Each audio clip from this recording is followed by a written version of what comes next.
Taking it to Eve. Remember the story of my first kiss? That little darling I fell in love with in the 7th grade and how she made my bicycle fly? I fell in love with Debbie the very same year my father checked out of my story, the year I took my deepest wound. The timing was no coincidence. In a young boy's development, there comes a crucial time when the father must intervene. It arrives early in adolescence, somewhere between the ages of 11 and 15, depending on the boy. If that intervention does not happen, the boy is set up for disaster. The next window that opens in his soul is sexuality. Debbie made me feel like $1,000,000. I couldn't have put words to it at the time. I had no idea what was really going on, but in my heart I felt I had found the answer to my question. A pretty girl thinks I'm the greatest. What more can a guy ask for? If I've found Juliet, then I must be Romeo. When she broke up with me, it began what has been a long and sad story of searching for the woman that will make me feel like a man. I went from girlfriend to girlfriend trying to get an answer. To be the hero to the beauty, that has been my longing, my image of what it means to really, finally be a man. Bly calls it the search for the golden-haired woman. He sees a woman across the room, knows immediately that it is she. He drops the relationship he has, pursues her, feels wild excitement, passion, beating heart, obsession. After a few months, everything collapses. She becomes an ordinary woman. He is confused and puzzled. Then he sees once more a radiant face across the room, and the old certainly comes again. Iron John. Why is pornography the most addictive thing in the universe for men? Certainly, there's the fact that a man is visually wired, that pictures and images arouse men much more than they do women. But the deeper reason is because that seductive beauty reaches down inside and touches your desperate hunger for validation as a man you didn't even know you had. Touches it like nothing else most men have ever experienced. You must understand, this is deeper than legs and breasts and good sex. It is mythological.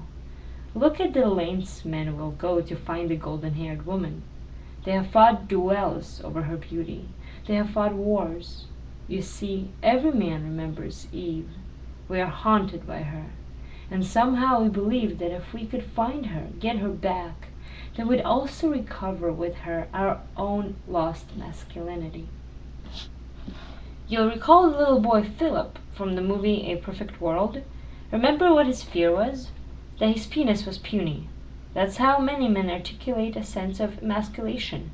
Later in life, a man's worst fear is often impotence. If he can't get an erection, then he hasn't got what it takes. But the opposite is also at work. If a man can feel an erection, well then he feels powerful. He feels strong. I'm telling you, for many men, the question feels hardwired to his penis. If he can feel like the hero sexually, well then, mister, he's the hero. Pornography is so seductive because what is a wounded, famished man to think when there are literally hundreds of beauties willing to give themselves to him? Of course, it's not just him, but when he's alone with the photos, it feels like it's just for him. It's unbelievable. How many movies center around this lie? Get the beauty, win her, bed her, and you are the man. You're James Bond. You're a stud. Look carefully at the lyrics to Bruce Springsteen's song Secret Garden from his greatest hits recording 1995. She'll let you in her house if you come knocking late at night. She'll let you in her mouth if the words you say are right. If you pay the price, she'll let you deep inside. But there's a secret garden she hides. She'll lead you down a path. There'll be tenderness in the air. She'll let you come just far enough so you know she's really there. She'll look at you and smile, and her eyes will say, she's got a secret garden, where everything you want, where everything you need, will always stay 1,000,000 miles away. It's a deep lie wedded to a deep truth. Eve is a garden of delight, Psalm 4:16. But she's not everything you want, everything you need, not even close. Of course, it will stay a million miles away. You can't get there from here because it's not there. It's not there. The answer to your question can never, ever be found there. Don't get me wrong, a woman is a captivating thing, more captivating than anything else in all creation. The naked woman's body is a portion of eternity too great for the eye of man. Femininity can arouse masculinity. Boy, oh boy, can it. My wife flashes me a little breast, a little thigh, and I'm ready for action. All systems alert.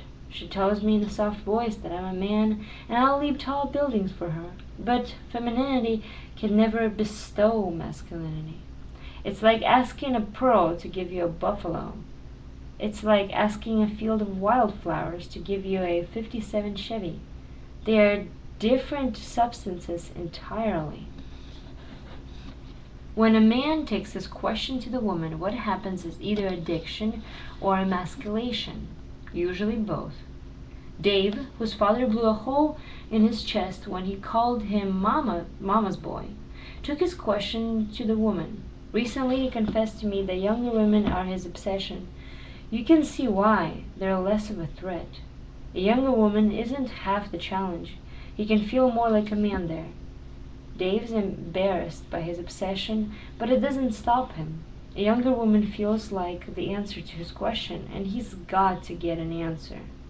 But he knows his search is impossible. He admitted to me just the other day, even if I marry a beautiful woman, I will always know there is an even more beautiful woman out there somewhere. So I'll wonder, could I have won her? It's a lie, as Bly says. It's a search without an end. We are looking at the source of a lot of desperation in certain men here, and a lot of suffering in certain women. How often I have seen this. A friend's brother hit rock bottom a few years back when his girlfriend broke up with him. He was a really successful guy, a high school star athlete who became a promising young attorney.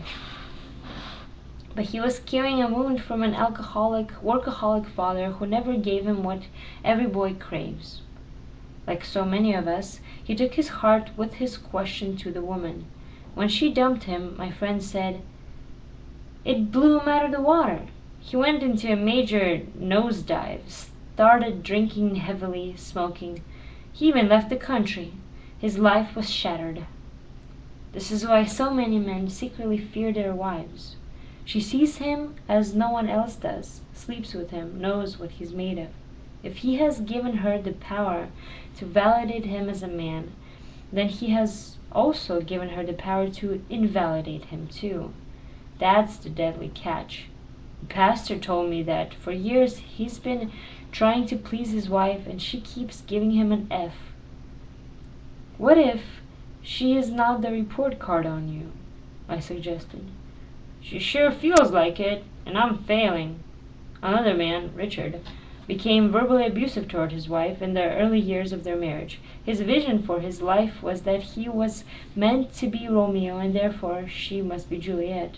When she turned out not to be the golden-haired woman, he was furious. Because that meant, you see, that he was not the heroic man. I remember seeing a picture of Julia Roberts without costume and makeup. Oh, I realized, she's just an ordinary woman. He was coming to me for his validation, a young woman told me about the man she was dating, or had been dating. She was drawn to him at first, and certainly drawn to the way he was taken with her. That's why I broke up with him. I was amazed at her perceptiveness and her courage. It's very rare to find, especially in younger women.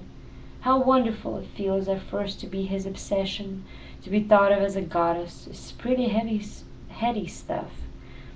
But eventually, it all turns from romance to immense pressure on her part.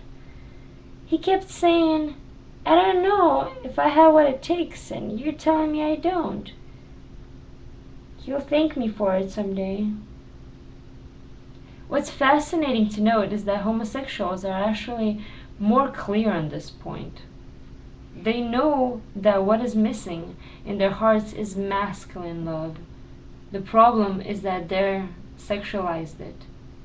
Joseph Nicolosi says that homosexuality is an attempt to repair the wound by filling it with masculinity, either the masculine love that was missing or the masculine strength many men feel they do not possess.